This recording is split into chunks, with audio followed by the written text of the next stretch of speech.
Assalamualaikum warahmatullahi wabarakatuh. Perkenalkan, nama saya Rabiatul Arabia dari Prodi Agribisnis Fakultas Pertanian Universitas Islam Malang. Di sini saya akan membagikan video tutorial pembuatan sweet potato croquette. Sebelum kita membuat sweet potato croquette, alangkah baiknya kita menggunakan masker dan sarung tangan. Di sini saya akan memaparkan visi dan misi sweet potato croquette. Yang pertama ada misi.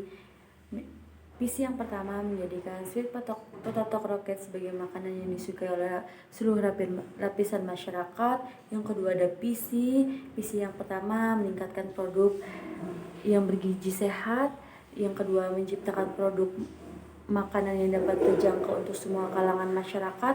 Yang ketiga mengutamakan kualitas.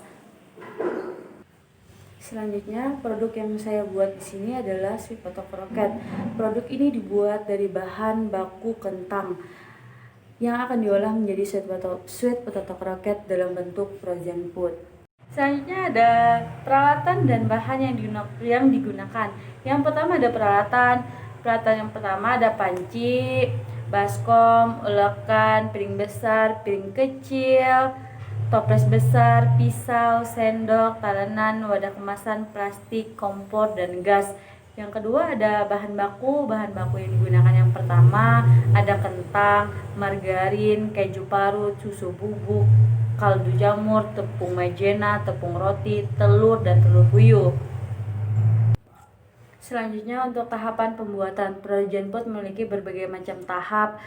Berikut dalam proses pembuatan sweet potato croquette yang dijadikan sebagai frozen food. Yang pertama menyiapkan seluruh alat dan bahan yang digunakan dalam proses pembuatan sweet potato croquette. Yang kedua melakukan pembersihan kentang. Hal ini dilakukan untuk memisahkan antara kulit kentang yang kotor dengan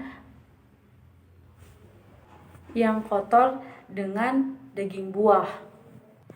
Setelah itu dilakukan perebusan dengan air mendidih, lalu masukkan kentang satu persatu ke dalam panci kukusan yang sudah berisi air. Kemudian kentang dikukus selama 20 menit. Setelah 20 menit, kentang dicek jika sudah matang, kemudian ditiriskan ke dalam baskom.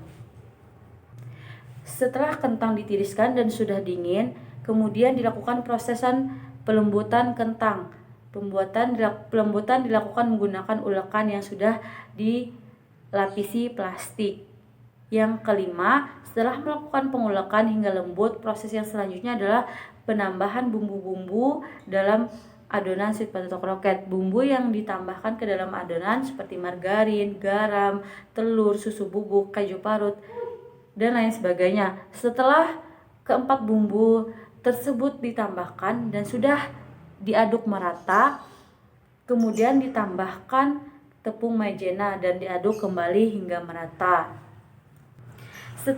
Yang keenam, setelah adonan sudah merata dan kalis, kemudian dilakukan proses pencetakan adonan. Adonan diambil secukupnya dan ditambahkan isian telur. Kemudian adonan dicetak dalam bentuk persegi panjang. Setelah adonan dicetak, dicelupkan ke dalam putih telur. Lalu balurkan dengan tepung roti atau tepung panir, dan setelah itu ditaruh pada piring dan lakukan hal yang sama sampai seluruh adonan habis tercetak. Yang ketujuh, setelah seluruh adonan sweet potato croquette selesai dicetak, kemudian masukkan ke dalam toples untuk didinginkan di dalam kulkas. Yang terakhir, setelah dirasa sudah dingin, kemudian toples diambil lalu dilakukan proses pengemasan pada wadah kemasan.